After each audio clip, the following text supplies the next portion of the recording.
I started a brand new account, and in less than 7 days, I have gone from 0 coins to nearly 500,000 coins, and we're going to hit 500k live on this video with a few sales we have got left to sell. I've not packed anything crazy. There's no luck involved. You can copy these exact steps to go from 0 to 500,000 coins, or go from whatever coins you're on now to make even more every single week in FC26. And this method here, the one that we did last to get to 500,000 coins, is by far the best one. So when we get to that, you'll see how you can hit 500,000 coins so quickly every single week on this game. This method's insane. I'm going to break down exactly what I did on each of the days using this SBC tab here, and then what we did on day 2 and day 3 and day 4, all the way up until day 7, until we started trading icons and everything. So let's start with day 1, how I did this on a brand new account. I have showed this before, but the first thing I did was play versus AI and moments to get the rare consumables pack, which again, I talk about this a lot, but if you've not gone and got all 3 rare consumable packs, go and do it, right? You go to seasonal, rare consumable pack there for 10 stars. You get hunters, shadows, and a load of the stuff in there sells. It is a free 10, 20, or 30,000 coins if you do get lucky on any account. So we did that in just a couple minutes, and that set us up to go and do one of the first SBC segments in the marquee matchups that was out on day 1. We went and did the first tradable segment with coins we got, and we went and packed McAllister. So I guess that's a little bit of luck. You tell me down in the comments. I don't think it is, because we just did an SBC and we got a fodder card, but it did give us about 10,000 coins to start the journey. However, because of that, I didn't go and do the rest of the rare consumables packs, right? So if you didn't get that luck in the SBC pack, you could just go and do the second and the third rare consumables pack you can find in the star gallery, and you would end up on at least 10,000 coins, which is where I started the trading on day 1. Now, so this is where the trading began, and the first lesson you need to understand is on a low budget, you do not need big profit. You just need profit to get the account ticking. We went straight to do chem style trading on one of the lower end players, Alejandro Balde. This would have worked on so many players, but we actually did some anchor chem style trading. Now, this can still work on some low end players, but I do prefer the shadow and hunter methods we can jump into as well. All we did with Balde was we seen that he was selling for about 1.4 or 1.5 thousand coins with an anchor. I think when we did this, I'll throw some screenshots on the screen. He was even 1.6 or 1.7 thousand coins with an anchor, and then you seen that he is much less than that on the market for his base card. So it's simple as this, right? We were looking for his base price, which is about 900 coins. We were going into this menu here, compare price backing out, and buying all the anchors that popped up, and even looking for any shadow cards. We didn't get any shadow cards on Balde. That would have been very lucky, as his shadow card, but you know, him with a shadow sells for like 4,000 coins, which is crazy profit, but we didn't get any luck. We only got anchors, and as I'm sure you'll see from the screenshots, it was very small coins. We're talking 100, 200, 300 coins profit ticking over just to get us up to that 20 or 30,000 coins, to where we could then go and start investing in some more cards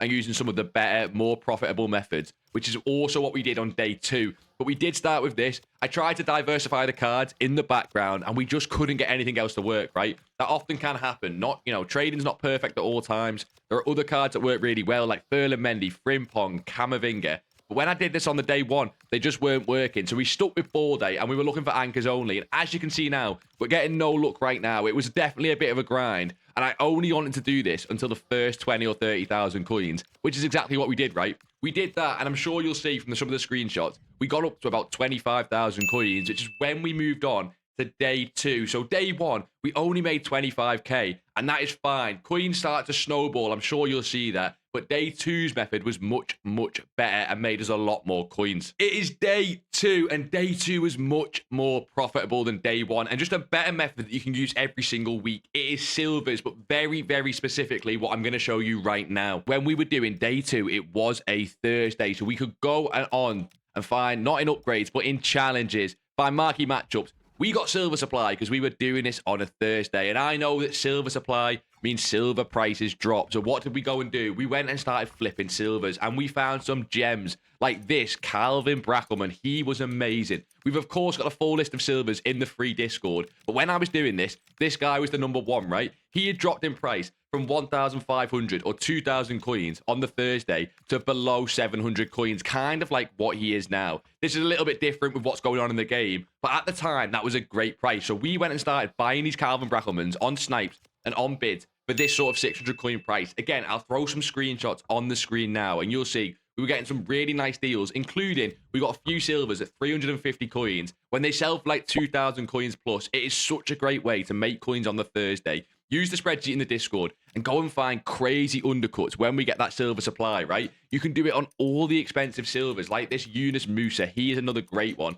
Where if you look at his price now, he's sitting at like 3.5 thousand coins. And with Thursday supply, he's just guaranteed to come down. We threw bids and snipes, and we got some crazy ones. Silver trading is amazing. We now had the budget to do it en masse. So I pretty much put all my 25,000 coins in, and we ended up, by the end of it, on like 50,000 coins. We really did double our coins in one day. It was really, really crazy, right? You might think 25,000 coins is not a lot, but doubling your coins in one day, just on a couple hours of work, is great on such a low budget. Now, still on day 2, don't get me wrong, we weren't just doing one method. The big trick to start trading on a higher budget, right, when you start making some coins is you've got to be throwing your coins about in all different kind of directions, because basically, if you're sat on liquid coins, when you're on a low budget, you're just going to get nowhere. So you see, we've got Jeremy Frimpong on the screen now because we started chem style trading with this exact Jeremy Frimpong because he was popping like crazy on that Thursday, right? As you can see now, he is 1.7 thousand coins as a base card, right? But I guarantee with a shadow card, and I've not even checked this, he will just sell for at least 1,000 coins more. He sells for way more. Plus 3, plus 3.4, plus 3.5. He sells for 4,000 coins with a shadow, right? So we can go back to this 1.7 thousand coin price, and we just sat and bought some Frimpong. So what we were doing was, we were bidding on silvers, right?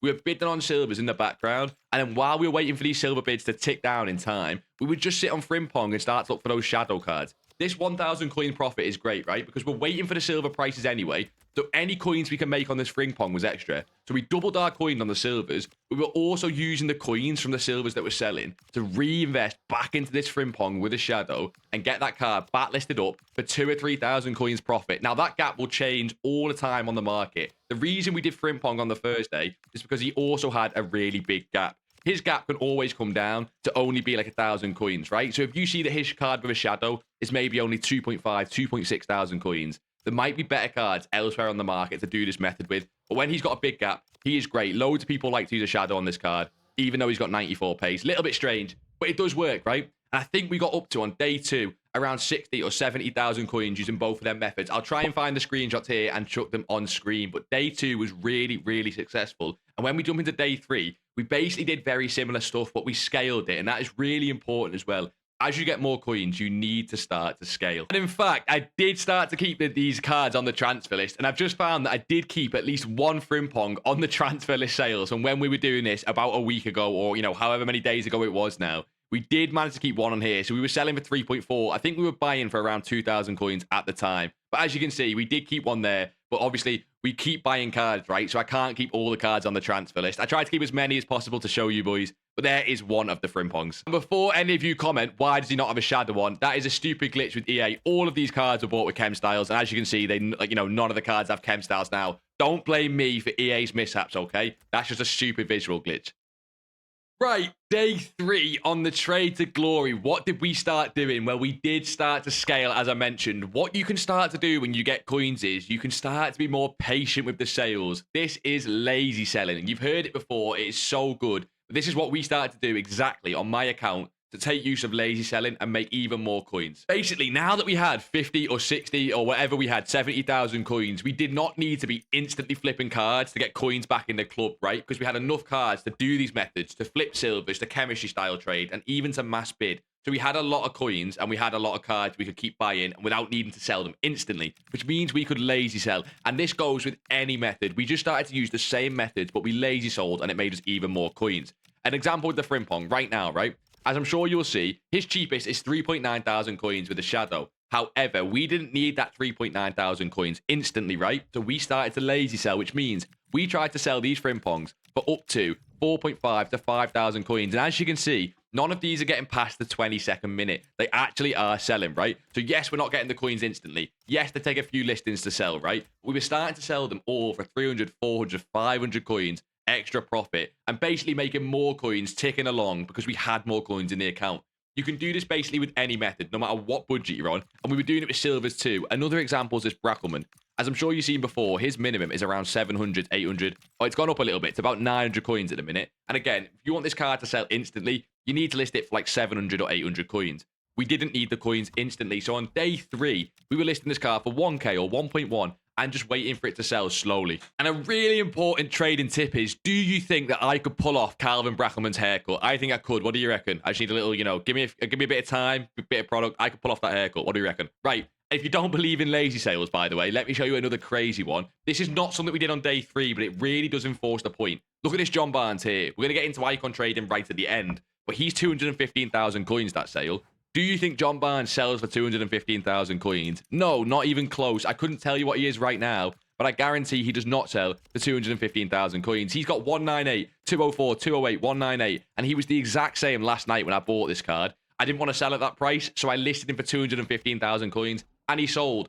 Do I have any idea why? No, but they do sell. You just have to relist them over and over again. With John Barnes, it took like 3 or 4 relistings, and even that was quite quick. It could have took all night. But we did get a sale at 215,000 coins. I don't know who's lazy buying icons, but someone clearly is. Right, so by the end of day 3, we were getting towards 100,000 coins. We didn't do too much trading on day 3, and you might think, day 3, and we're only on 100,000 coins. How the heck did we get near 500,000 coins? Well, let me show you, because day 4 and day 5 were insane. Maybe some of the best return on investment I have ever seen on one of my trading accounts, and it was something so simple. I'm going to pass the knowledge on to you boys. It was a filter you've seen before, but I really think the knowledge is important. We were using the Gold Hunter filter, and it is not the only one you can use to do this, right?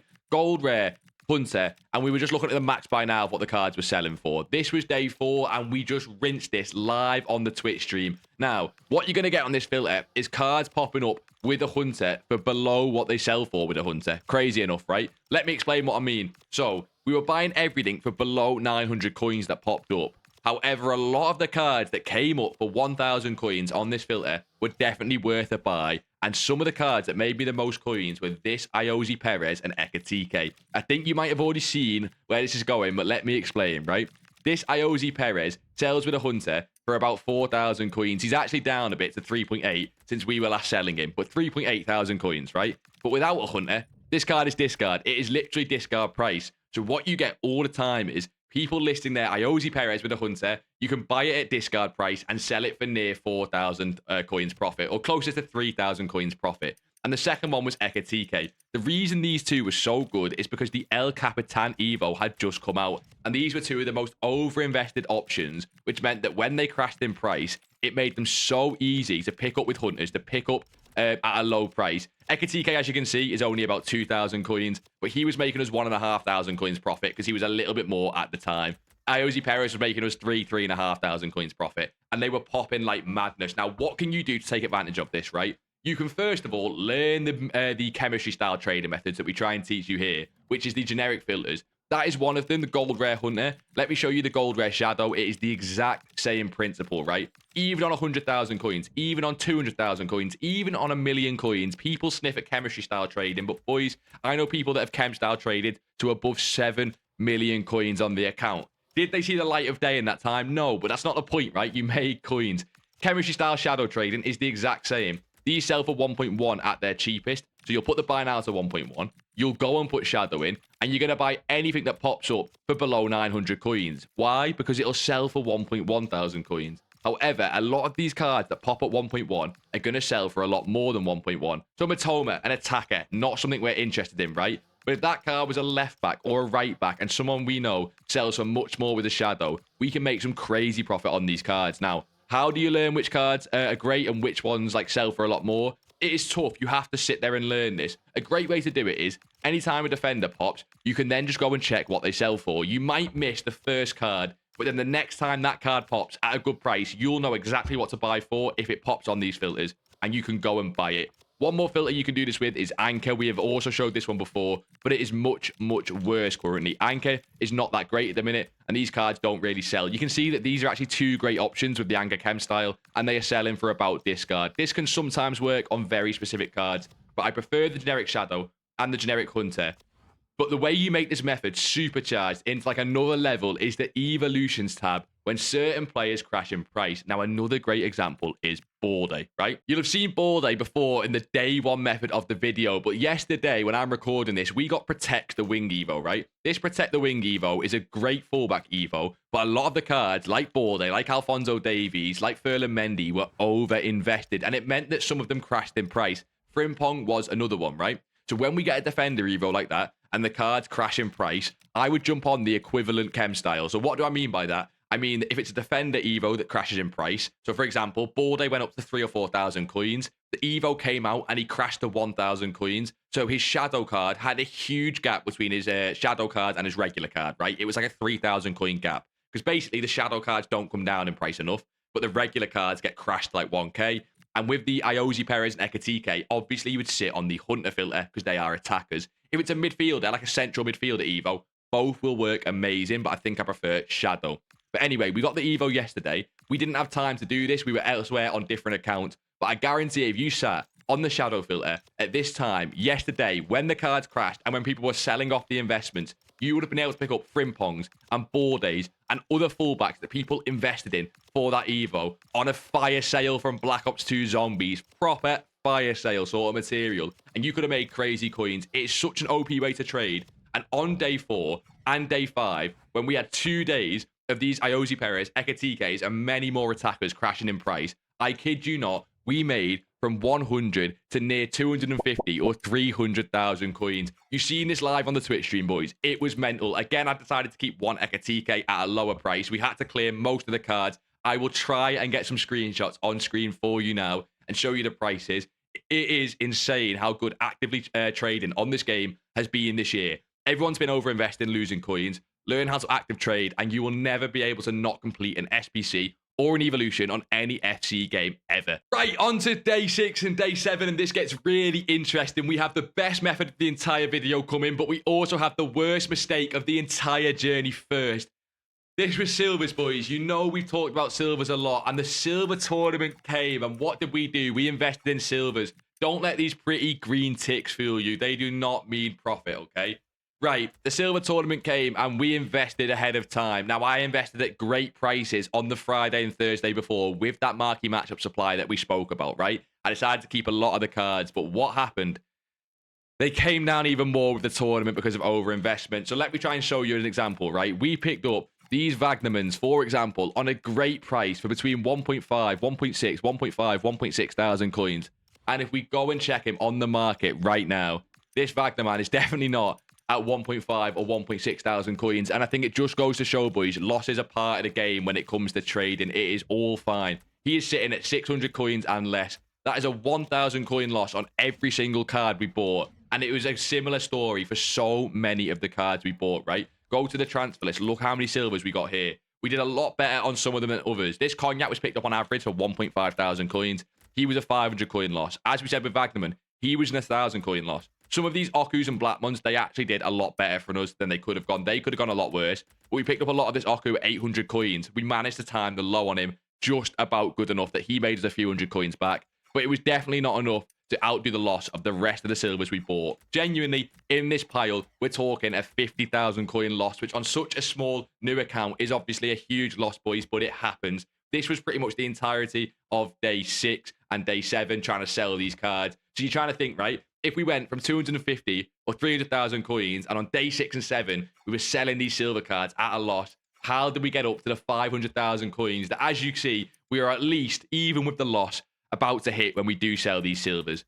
Well, it was with the last method of the entire video, which is the special card trading method. And I think the way I do it, honestly, no arrogance here, is the best way I've seen it done. I'm not going to sit and call myself the best trader on the planet because it is not true, not one bit at all. But this method's my bread and butter. It's my Lurpak on toast, and I'll show you exactly how I do it and exactly how I rotate it depending on the time of the day, the time of the week, and exactly how you can copy it as well, basically, right? So, yeah, in the background, we're going to keep selling them silvers at a discounted rate. As you can see, I'm lazy selling, like what we spoke about in days 3 and days 4, where I'm trying to get as much coins back off these silvers as possible. They're barely selling, but we will hit 500k in this video, even if it is with cards that we lost coins on. But let's jump into what we did on day 6 and day 7 to actually make big coins and get us towards that 500,000 coin mark. Well, of course, it is not gold cards. It is special cards, like we said, and it is special card chem styles trading. Now, this method I've jumped into a little bit in previous videos, but let me do you the full walkthrough now, how you can copy it exactly and just make crazy coins. You're going to put special card on the filter, and then again, it's shadows and hunters that we are looking at. They are both as good as the next one. Don't you worry about which one you're doing. You can rotate between them like I normally do.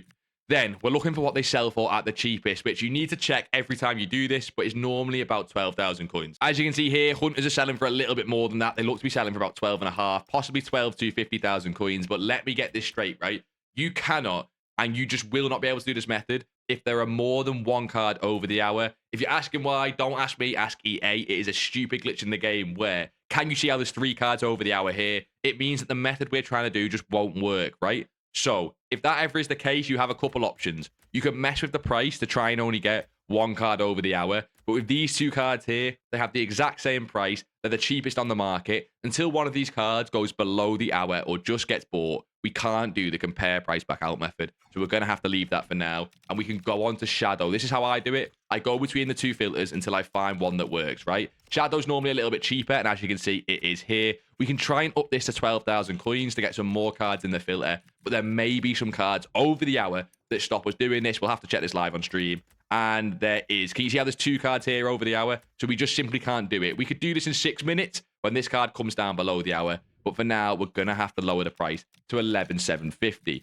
Now, all we're doing here, boys, genuinely, all you're doing as a beginner is buying any card at all that pops on this filter that is a defender or midfielder for shadow, an attacker or midfielder for hunter that is below 11,000 coins. The reason for that price is, if you buy below 11,000 coins, it is the price where you can make coins no matter what the card sells for, because the minimum you can sell for is 11,750. You can see it on screen there. That is the minimum you can sell for. However, what makes this filter so good is that so many of the cards sell for so many more coins than that you start to make 4,000 to 8,000 coins. Yes, 8,000 coins profit per card on some of the snipes you can get. Now, I am doing this on an awful time to do this. The trade to glory, obviously, we're getting towards that 500k. So I decided to record this on a slow day to not waste time. And we're doing this on a Monday midday, which does mean market's incredibly slow. So you should do this after content time every single day you can get on the game. 6 p.m. UK all the way up until 10 p.m. UK is golden for this. Sometimes even 5 p.m. UK. And you will start to see cards pop up like this Trey Hume. Let me jump into Trey Hume. We did this on one of the last days of the Trade to Glory, day 7. And wow, this card was crazy, right? If I show you this card on the market for Trey Hume, he is, if I can spell his name right, or we can't, that is always interesting. We're going to put Hume in. I'm a little bit slow here, boys. So it's Trey Hume. There, it's got an A in it. And you track his card with a shadow, right? This card's been selling for me like crazy with the shadow. Up to 19,000 coins. And even there, right? That 17,000 has just been listed. That will go. And this 18,000 is about what he sells for. So 18,000 coins with the shadow. When if you look at his base card, it is basically discard, right? It's 11,000 coins. So people will list this card with a shadow at 11,000 coins every single time they're playing. Because basically what I mean is, it's a special card. People don't normally care about chem styles too much when they're selling their card. They don't think it adds much value. Little do they know, it adds about 6,000 coins. So you'll see this card, for example, pop up loads of a shadow at 11,000 and below, and you can sell it for 18. Another example I'll show you in the transfer sales that made me bank was this Ruben Clivert that made me crazy coins of his shadow. He is also discarded at about 11, 12,000 coins. And with a shadow, he's been selling for me for upwards of, he's actually down like crazy. Let me show you some of the sales we get on this card. We were selling him for like 18,000 coins with the shadow overnight UK time. It is crazy. Now, I do have a tip to make this one even better. So let me explain that as well. Most people who do this method make some good coins. But if you want to know how I do it to make crazy coins, I'll jump into that in just a second. But if we take a look at some of the cards I was getting, Olympi Gilbert all picked up for 11,000 and below. You can see the profit. Spitze 11,000 and below. This Nathan Collins when he came out, 11,000 and below. And you can see the profit on some of these cards. Now, some of these cards do have tighter gaps, and these are the ones you can only pick up at below 11,000 coins. But the cards like Collins, like Davies, and like the Trey Hume, who again, 18,500 coins, 18,500 coins. I think we got a few more, right? 18,000 coins, 18,500 coins. As you can see, we could pick them up for 12,000 coins on the filter and still make insane profit. We managed to sell a Clivert there for 16,250. We sold one for 18,000 coins, like I said, and another one there for 17,000 coins. And this Mateus Silva there is also another really good one. Boys, you're looking at about 5,000, 6,000 coins profit per card. And sometimes we were winning multiple cards a minute. You can imagine how quickly this stacks up on peak times, but here is how I do it to make the most coins from it. Okay, so this is the Jead walkthrough of how he does the method when he sat on his own, got YouTube up there and a bowl of cereal in front of him. He will do this. He will go special. He will randomly choose Shadow or Hunter. If you're scared and don't like making decisions, get a random number generator. I don't care. Just pick one of the two of them, okay? I will then go to that 12,000 coin mark and I will see which filter looks the best. Right now, like I said, these two have 2 over the hour. So straight away, I'm going to Shadow. I can't do that method the way I like to normally do it. So I'm looking at Shadow. I'm going to 12,000 coins. I'm going over the hour and seeing, again, do we have 2 cards here? And like I shown you before, we have 2 cards. I could just wait for 2 minutes for this one to come out. But if I was impatient, I can lower it to 11,750 and see, is there any cards there we can compare price and back out on? There is one. Beautiful. So I'm choosing Shadow. That is method number 1. The second thing I'm doing is compare price back out. Now, this can be grindy. This can take time. This can honestly take a lot of time on some of the slower days, but on the faster days, you will not wait too long to see cards at all. All I'm looking for here is one of 2 things. I am looking for a card below 11,000 coins. We already know that. I am then looking for any card that I know sells well with a Shadow or Hunter. Now, I don't know the price of every single card in the game with a Shadow or Hunter, but I have a few clues that can help me. Number 1, fullbacks are better than centre-backs. Fullbacks should sell better with shadows than centre-backs, and wingers sell better with hunter than strikers. Don't ask me why, it just is a fact. Number 2, I've just told you fullbacks are better, but as you can see, this Lazuli is that, not a good card at all. She's barely selling for 11,750, and she's a fullback. Well, number 2 is that I am looking for the new promo cards, right? Them old cards like Cornerstones and Rating Reloads, the longer they have been in packs for, or at least the longer they've been in the game for, it gives more and more people time to put chemistry styles on them, and the cards become less rare. But if we take a look at that Trey Hume on the market, he has only been in the game for a few days, right? So if we just take the price range out and just put Trey Hume Shadow on, you will see that there is how many cards on the entire game with a Shadow? There is a couple pages, and most of them are listed for just max price, okay? Compare that to that Lazuli card, right? If we go to Lazuli, let's see the supply on this Lazuli card with a Shadow. Again, ignoring price, just what is the generic supply on this card? As you can see, it is about 4 or 5 times the amount, right? It is way more. So basically, more supply means the card comes down in value. Newer cards, better. It is why Clivert is so good, but it's also why Clivert's starting to come down in price. It makes a lot of sense, right? This Clivert was selling for like 18,000 coins, and now that he's been on the game for a little bit longer, you can see the supply on this guy's creeping up, and he's starting to come down to 14 or 15. Now, I know for a fact he'll still sell for 16 overnight. The reason why is he can play right back and centre back, so he has like double the demand of people buying him. It's a little bit crazy. But even so, right, as you can see, he's coming down in price just a little bit. He's been on the game for longer. So what does that mean in practice for you? That's a lot of waffle if I don't give you the outcome from it. Well, what it means for me is that, 1, if I'm buying a card blind for 12,000 coins that I don't know the price of, I'm only buying one of 2 things. I'm buying a new promo card, no matter the position, or I'm buying a left back and right back that I don't see on the filter too much. Now, what do I mean by don't see on the filter too much? It's basically, if you go 12,000 coins and you go to Shadow, you will very quickly get a sense of what cards appear on this filter a lot and don't sell. So right now, Lazuli, she's barely selling. You'll see that there's loads of these duets. He's clearly not a great one. There's already 2 Danny the Costas, and there's loads of them there, so he's not a great one. And you'll see this Vigot, whatever she's called. She appears a lot, so she's not a great one. The Rune, not selling there. He's not a great one. She's an attacker, which is why she's not selling with a Shadow. So right away, I'm already getting a note of these cards, and they're clearly not selling very well with a Shadow. So I'm looking at any card that is not one of these. If they pop up for 12,000 coins, I'll probably take the gamble, and then I'll go and check what they sell for with a Shadow afterwards and see if I've made coins. I might lose a couple coins on tax on a few of the cards, but in my opinion, it's always worth taking that gamble just to see, because you might end up getting a card that is 18,000 coins or more, right? It is crazy. So any new promo card is a buy, and any card that I don't ever see on the filter that is a defender on Shadow or an attacker on Hunter, I will also buy as well, because if I've not seen them on the filter, chances are they are rarer. But for the biggest tip in how I do this method, and how you should as well, is how you sell the cards. This is where so many of you boys get it wrong. I've showed you this a lot now, but I do get, if you're new at it, it can be difficult to understand, so don't worry. And we're going to use Clivert as an example, right? Essentially, this is exactly the playbook for how to sell these cards and how to keep the prices on them quite high. Let's have a look at this Clivert, about 17.7 thousand coins with a Shadow. Right, do you notice one thing? Although that I've put 17,000 coins in, a lot of these cards are quite cheap. 14,000 coins, 14,000 coins, 15, right? But there's not much supply at the price. All this means is, we're doing this midday on a Monday. There's not much demand for this card. No one's really buying a team midday on a Monday, right? So basically, This card still might sell for 17,000 coins, but no one's on the game to buy it. Hence, all these cards just sitting here. So how do I do this? Well, I do one of two things. Number one, I don't just randomly bring the price down. If I got a Cliver on the filter, I'm not going to go and panic list him at 14,500 coins. I might list him at 16 or 17 to try and catch a lazy sale, but I'm not going to panic list him. Number two, I'm going to list every hour of the day I'm online, whether that's companion app or whether that's on the game. The more you list a card, the more chance you have of selling it. It is simple as.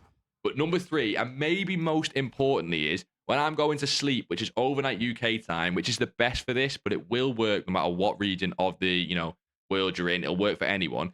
Is I am listing these cards overnight, right? So, for example, Mancini is just one that I do remember selling overnight. It's a very specific example, but I do remember I sold him overnight. I couldn't get this card to shift at 14,000 coins when I was listing him every hour on the game. I listed him for 12 hours overnight at 15, and he sold. The reason for that is overnight is this weird period of time where there's no supply on the cards, but there's weirdly still quite a lot of demand from people buying teams. For me, overnight UK, I think it's people from America buying teams as they're still on the game, but there's not a lot of supply on the cards. So here, I got an extra 1,000 coins profit from him overnight.